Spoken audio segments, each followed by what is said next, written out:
कृषि को लाभ पहुंचाने की दृष्टि से अनेक नई योजनाएं आरंभ की गई, जिनका लाभ आज किसानों को मिल रहा है। वर्षों से प्रतीक्षा थी एमएसपी को लागत पर 50% मुनाफा जोड़कर घोषित किया जाए। प्रधानमंत्री जी ने ये निर्णय किया, इसका लाभ किसानों को मिल रहा है। सिर्फ इतना ही नहीं, प्रधानमंत्री नरेंद्र मोदी जी की सरकार ने सरकारी खरीद को लगभग दोगुना किया। पहले गेहूं और धान दो ही जिन्सों की खरीद होती थी। मोदी जी के निर्देश के बावजूद कपास, दलहन, तिलहन और मोटे अनाज की भी खरीद प्रारंभ हुई है। देश भर में छोटे किसानों को आय सहायता देने के रूप में पीएम किसान सम्मान निधि योजना आरंभ की गई। 1,62,000 करोड़ रुपया इस योजना के माध्यम से किसानों की जेब में पहुंचाने का काम किया। क्रॉप लोन की तरफ अगर हम ध्यान देंगे तो क्रॉप लोन को इन 7 वर्षों में दोगुना किया गया है। किसान क्रेडिट कार्ड के कवरेज को भी बढ़ाने के सद प्रयत्न किए गए हैं। कृषि क्षेत्र में अधोसंरचना की कमी लंबे समय से थी।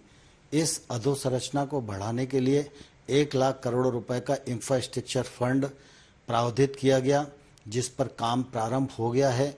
अनेक संस्थाओं को इसका लाभ मिलने लगा है। फिर नीम प्रोटीन यूरिया हो, चाहे हमारा सॉइल हेल्थ कार्ड 22 करोड़ किसानों को देने का मामला हो, इन सब दृष्टियों से खेती और किसानी को लाभ पहुंचाने का प्रयत्न प्रधानमंत्री नरेंद्र मोदी जी के नेतृत्व में किया गया। प्रधानमंत्री जी चाहते थे कि किसानों के जीवन में जो बंदिशें हैं उनको खोला जाए।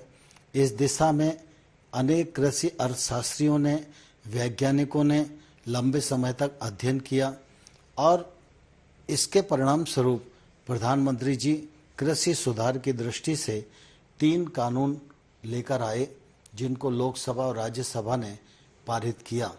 उन कानूनों का लाभ निश्चित रूप से किसानों को मिलने वाला था और उन कानूनों के पीछे प्रधानमंत्री जी की साफ नियत थी कि किसानों के जीवन में क्रांतिकारी बदलाव आए। लेकिन मुझे दुख है कि इन कानूनों का लाभ हम देश के कुछ किसानों को समझाने में सफल नहीं हो पाए। मैं इस अवसर पर उन लोगों को भी धन्यवाद देना चाहता हूं, जिन्होंने हमारे साथ मिलकर, कृषि अर्थशास्त्रियों ने, वैज्ञानिकों ने, किसान संगठनों ने इन लाभों को समझाने की कोशिश की। मैं निश्चित रूप से उनका बहुत आभारी हूं।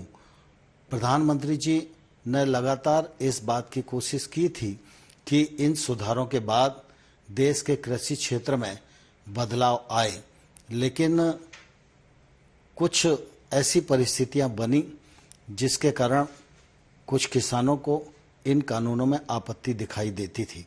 यद्यपि तर्क के साथ हम लोगों ने चर्चा का रास्ता अपनाया, उनको समझाने की कोशिश की, लेकिन फिर भी हम सफल नहीं हुए।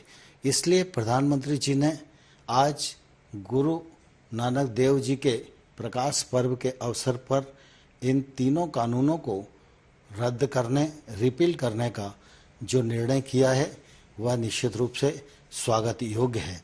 प्रधानमंत्री जी यहीं नहीं रुके, साथ ही साथ प्रधानमंत्री जी ने आज यह भी कहा है कि जीरो बजट खेती हो, एमएसपी हो और क्रॉप डाइवर्सिफिकेशन का विषय हो, इन सब पर एक समिति बनाई जाएगी। इस समिति में केंद्र सरकार, राज्य सरकार, किसान, वैज्ञानिक, अर्थशास्त्री, ये सब उस समिति में रहेंगे।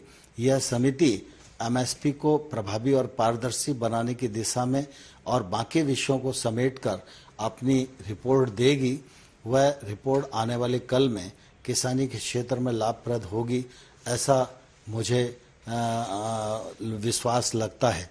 और इस दृष्टि से आज प्रधानमंत्री जी ने जो निर्णय किया है, यह उनके बड़प्पन और किसानों की भावनाओं के प्रति संवेदनशीलता का परिचायक है।